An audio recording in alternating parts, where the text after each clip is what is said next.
Trump के तेवर, मोदी का जलवा और यूनुस की औकात जो बांग्लादेशी है, ये तीनों आज बिल्कुल सामने आ गई। सच उसका इन तीनों का सामने आ गया। लाल कालीन बिछा मंत्री सब स्वागत के लिए खड़े हैं। तो वो दोनों को उतरते ही प्रधानमंत्री मोदी ने कोई बात नहीं की। अभी तक इसको ये भी नहीं तय है कि इससे बात करेंगे कि नहीं, इससे मुलाकात करेंगे कि नहीं, कोई बिल्कुल तय नहीं है। प्रधानमंत्री मोदी ने इसकी तरफ देखा तक नहीं है और जिस तरह से इसको बेइज्जत करवाया है थाईलैंड में, वो बता रहा है कि आने वाला दिन इसके लिए बहुत बड़े भारी पड़ने वाले हैं। $30 बिलियन का बिजनेस ये एक तरह से कटेगा और वो जाएगा कहाँ? वो सिर्फ हिंदुस्तान के अलावा किसी दूसरे देश के पास जाएगा ही नहीं। संसद के अंदर सर लगातार चर्चा ये हो रही थी, आज मनोज झा और तमाम चिरकुटों की चंडाल चौकड़ी जो है वो ये कह रहे कि जब 2 बजे रात में हमसे जगा करके वक्त पे चर्चा कराया जा रहा था, उस समय अमेरिका हम पर टैरिफ ठोक रहा था। मोदी का दोस्त ये कर रहा था, एक अलग ढंग के नैरेटिव। और कमाल की बात मैं आज इस पे शो कर रहा था, इन सब चीजों से अलग हट करके इतना सेंसिटिव मामला है, सरकार के पास बहुमत नहीं है। नरेंद्र मोदी बैंकॉक में बैठ करके रामायण देख रहे थे, उनका भव्य स्वागत हुआ वहां। मैसेजिंग क्या है ये? हाँ मनीष जी, इसीलिए जो उसका टाइटल है अपना थंबनेल का कि 3 चीजें हैं कि ट्रंप के तेवर, मोदी का जलवा और यूनुस की औकात जो बांग्लादेशी है, ये तीनों आज बिल्कुल सामने आ गई।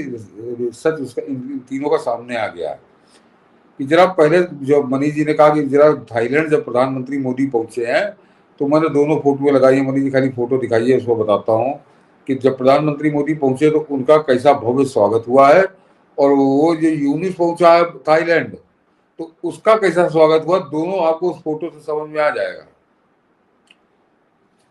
ये यूनुस है, ये ऊपर मनीष जी मोदी होंगे। हाँ ये मोदी है।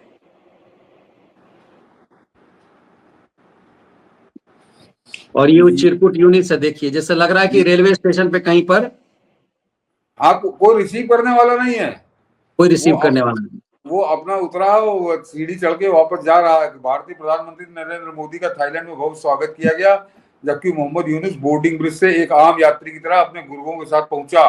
यूनुस से मोदी कोई मुलाकात भी नहीं करेंगे। यह है मोदी का जलवा और बांग्लादेशी यूनुस की औकात। अभी इस औकात के कारण बताते हैं मनीष जी। साथ ही ट्रंप के टैरिफ वाले तेवर भारत के लिए किस प्रकार वरदान बन रहे हैं, इसकी गवाही दे रही है 2 खबरें हैं। अभी इस पर टैरिफ पे आते हैं मनीष जी। तो जरा दर्शक समझे आप, ये यूनुस अभी 4 दिन चीन रह के आया है मनीष जी, और वहां पर इसने बड़ी अनर्गल बात कर दी थी। सीधे सीधे भारत पे हमला करने की एक तरह से निमंत्रण देके आया था चीन को। और जो वहां पे इसने जो कहा था, तो मैंने इसका बलोटॉप निकाला है। इसने कहा था कि पूर्वी भारत के 7 राज्य, 7 बहनें, यानी 7 सिस्टर्स उनको कहते हैं कि 7 राज्य 7 बहनें चारों ओर से जमीन से घिरे हुए हैं। उनकी समुद्र तक कोई पहुंच नहीं है। हम ही समुद्र के एकमात्र संरक्षक हैं। यूनुस ने चीन के साथ संभावित आर्थिक सहयोग पर चर्चा की और संयुक्त उत्पादन और व्यापार के अवसरों का सुझाव दिया। उसने क्षेत्रीय सहयोग पर जोर देते हुए कहा, नेपाल में जल विद्युत है, भूटान में जल विद्युत है, हम उन्हें अपने उद्देश्य के लिए ला सकते हैं। आप बांग्लादेश में उत्पादन कर सकते हैं और चीन में बेच सकते हैं। ये जरा गौर करिए कि वो बता रहा कि यहाँ बांग्लादेश में आके पैदा करो, यहाँ से फिर चीन में बेचो, इसको बेच सकते हैं। भारत सरकार ने अभी तक यूनुस के बयान पर कोई प्रतिक्रिया नहीं दी है। भारत ने इस पर कोई रिएक्शन नहीं दिया था। लेकिन जो एक शैली होती है कि प्रधानमंत्री मोदी के साथ डोवाल भी वहां पे है थाईलैंड में, कि वो बांग्लादेश जब उतरा थाईलैंड के हवाई अड्डे पे, वहीं पर यूनुस को उसकी औकात पता चल गई, क्योंकि वो भी इनवाइटेड, ऐसा तो नहीं बिना उसके गया होगा। तो मनीष जी ये सीधा सीधा जो अभी आपने देखा, दर्शकों ने देखा होगा कि वो किस तरह से आ रहा है, जहां से आम यात्री आते हैं उसी कॉरिडोर से वो चल के आ रहा। नरेंद्र मोदी के लिए वहां बाकायदे लाल कालीन बिछा मंत्री सब स्वागत के लिए खड़े हैं। तो वो दोनों को उतरते ही प्रधानमंत्री मोदी ने कोई बात नहीं की। अभी तक इसको ये भी नहीं तय है कि इससे बात करेंगे कि नहीं, इससे मुलाकात करेंगे कि नहीं, कोई बिल्कुल तय नहीं है।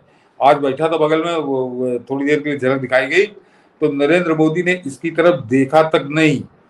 तो प्रधानमंत्री मोदी अपनी चुप्पी से इसको मार रहा है, तड़प रहा है कि हमारी किसी तरह उनसे बात हो जाए। जरा वहां फिर से एक बार दिखाइए मनीष जी, जरा जलवा देखिए हमारे देश के प्रधानमंत्री का, और इस कंजल का देखिए कि कंजल कैसे आ रहा है। ये देखिए, ये आम यात्री की तरह अपने 2-4 गुर्गे लेके गया था, जैसे हवाई जहाज में यात्री चलते हैं उस तरह से ये था। और वहां पे पुलिस उनको सैल्यूट दिया जा रहा था। ये है प्रधानमंत्री मोदी, जहाज अपना जहाज लेकर उतरे थे। तो प्रधानमंत्री मोदी का जलवा तो मनीष ये देख लिया लोगों ने, और यूनुस को उसकी औकात पता चल गई। और यूनुस के आने वाले दिन और बुरे होने जा रहे हैं, क्योंकि वो जो चीन में करके आया है, उसने वही गलती कर दी है जो गलती आज से कुछ साल पहले पाकिस्तान ने की थी। पाकिस्तान को जरा सा अमेरिका ने डांटा डपटा था तो जाकर चीन की गोद में बैठ गया था। तो खैर, वैसा कहूँ रखेल कहूँ, जो भी कहिए वो है वो। नहीं, ये उसने भूल गया वो क्या नाम, मोइयू कौन है जो मालदीव वो वाला, मालदीव वाला, वो फिर पैर पे आके लेट गया। तुर्की को देखिए, ये चिरकुट भूल गया कि ये तो बिल्कुल कहते हैं ना बाजू के अंदर है, ये तो हाँ, ऐसे दबा लेने वाला है। और सब तो दूर भी हैं, ये तो बस बाजू में यूं दबा लेना है, बस आसाम से नहीं और बंगाल से मिल करके दबा देना है इसे, नहीं, मैं निकल बता के रहा हूँ, बंगाल की खाड़ी में गिर मैं जाएगा बता रहा सीधे। हूँ मैं बता रहा हूँ मनीष, जैसे मोइजू जो बहका था, उसके बाद जब लौटा था तो नरेंद्र मोदी ने उससे मुलाकात कर ली थी, उससे बात भी कर ली थी, तो सब ठीक ही ठाक चल रहा है। वो मोइजू को तो प्रधानमंत्री मोदी ने उससे बात कर ली थी, लेकिन इस यूनुस से वो बात नहीं कर रहे हैं। और अभी जब मैंने कहा ना थाईलैंड वाला, मैं बड़े गौर से देख रहा था, फुटेज थोड़ी चली थी दूर डीडी पे, तो उन्होंने इसकी तरफ देखा भी नहीं गर्दन घुमा के। तो ये मनीष जी साधारण, आप अगर दिल्ली रहे हैं आपको अच्छे से आइडिया होगा कि जो बड़ी इस तरह की डिप्लोमेसी होती है उसमें पलक की बहुत पलक मायने झपकती है, उसका भी मैसेज होता है। मैसेज होता है।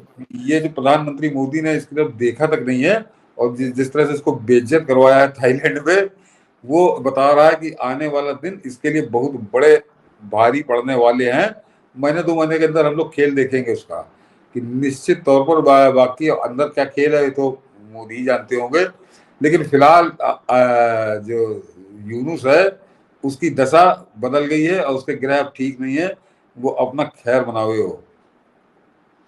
और अब आते हैं मनीष जी जो अब टैरिफ वाली बात। टैरिफ पे पाड़ा बड़ा नाचा, टैरिफ पे सनसनीबाज बड़ा नाचा, गजब का नाचा है, लोग ऐसा नाचे कि दूसरा कोई नाच ही नहीं सकता। किस देश को डोनाल्ड ट्रम्प ने लगाया सबसे ज्यादा टैरिफ, अमेरिका को क्या बेचता है इसको। इस पे आते हैं मनीष जी कि पहले दर्शक समझ लें कि डोनाल्ड ट्रंप के जो अभी तक की जितने भी उसके मनीष जी फैसले आए हैं, वो भारत के लिए वरदान की तरह आए हैं। और इसको मैं जरा तथ्य के साथ बताऊंगा मनीष जी, ऐसे बोल देने से लगेगा कि नहीं केवल ऐसी ही बात कर रहे हैं। कि ये जो अभी आपने ये वाली फोटो दिखाई, इससे पहले मनीष जी एक दूसरी फोटो पड़ी, उसको दिखाइए, और उसके बाद आपकी समझ में आएगा कि ट्रंप का टैरिफ वार दुनिया के लिए कुछ भी कहर कर रहा हो, लेकिन भारत के लिए क्या असर कर रहा है, जरा इसको समझिए। वो बड़ी इंपॉर्टेंट अभी हमने फोटो है। 2 दिन पहले हमने दिखाया था तो रुपए का जो लेवल बढ़ा, या 88 ये तक पहुंच गया था ये। नहीं नहीं, 85 नहीं बनी, नीचे आइए जहाँ ग्राफ बना नहीं वहां नहीं, वही ना, नीचे। 88 तक पहुंच गया था ये देखिए, ये 87.33। हाँ, ये 87 रुपए 33 पैसे आज 3 मार्च को था। आज से ठीक 1 महीना पहले, आज 3 अप्रैल है, और 87 रुपए 33 पैसे था। आज 85 रुपए 39 पैसे है। तो 2 रुपए 2 रुपए जो है कम हुआ है डॉलर का रेट। अब वो 85 रुपए 38, हाँ 85-38 पे वो मिल रहा है। तो ये 2 रुपए की कमी आई है। एक तरह से ये भारत के लिए बड़ा, और खासकर जो व्यापारी हैं हमारे, उन सबके लिए बड़ी चीज है ये, उनको कुछ राहत मिलेगी, कुछ नहीं बड़ी राहत मिलेगी अगर 1 महीने के अंदर 2 रुपए कम होता है डॉलर को। तो ये जरा गौर करिए मनीष जी कि इस समय पूरी दुनिया में पिछले 1 महीने से हाहाकार मचा हुआ है।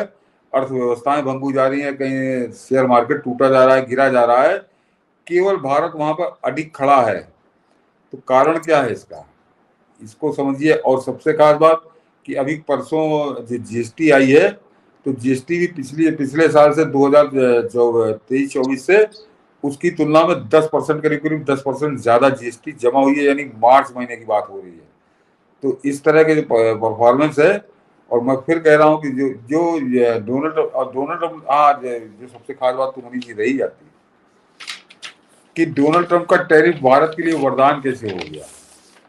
इसको जरा समझिए, तो बड़ा गजब का खेल है मनीष जी कि पूरी दुनिया के लगाया टैरिफ उन्होंने, कोई भारत, ऐसा नहीं भारत पे लगाया कि किसी खास देश के लिए लगाया हो। डोनाल्ड ट्रम्प ने रिट्रोस्पेक्टिव टैरिफ लगाया है कि चीन पे 34% टैरिफ है, हम्म, वियतनाम पे 46% टैरिफ है, जरा गौर करिएगा, बांग्लादेश पे 37% टैरिफ है और इंडिया पे 26% टैरिफ है।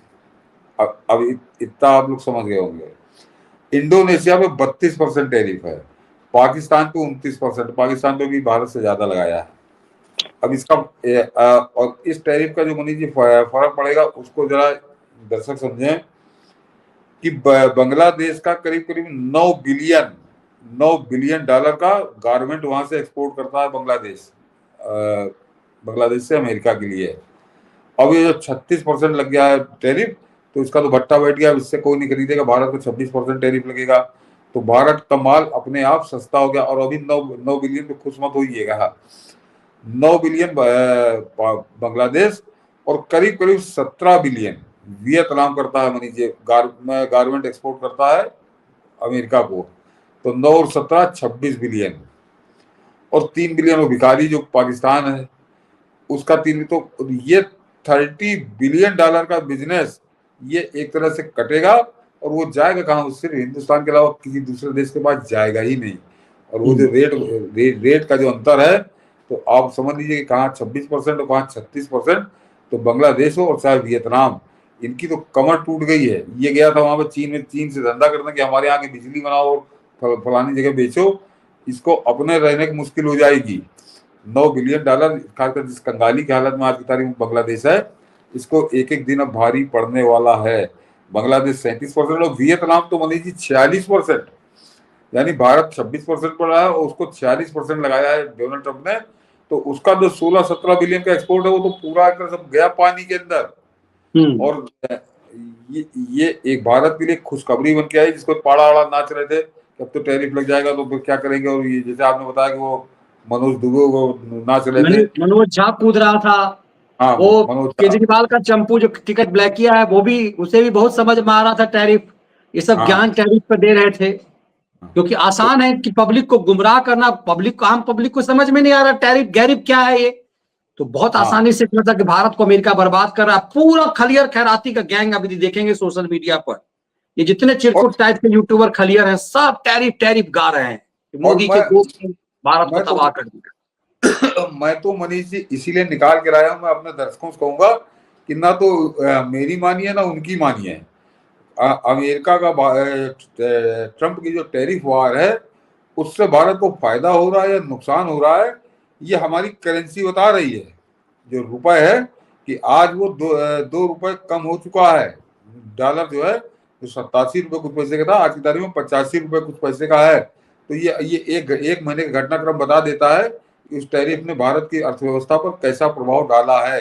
हम लोग बड़े सामान्य आदमी हैं, हम लोग बड़े गूढ़ अर्थशास्त्री नहीं है राहुल गांधी की तरह, वो जो बैठ के जो लड़ाता है, कौन था गवर्नर था जो आरबीआई का, रघुराम राजन, तो उस तरह की खोपड़ी नहीं लड़ाते, जो सामने सामने दिख रहा होता है वो बता देता है कि फायदेमंद है या नुकसानदेह है।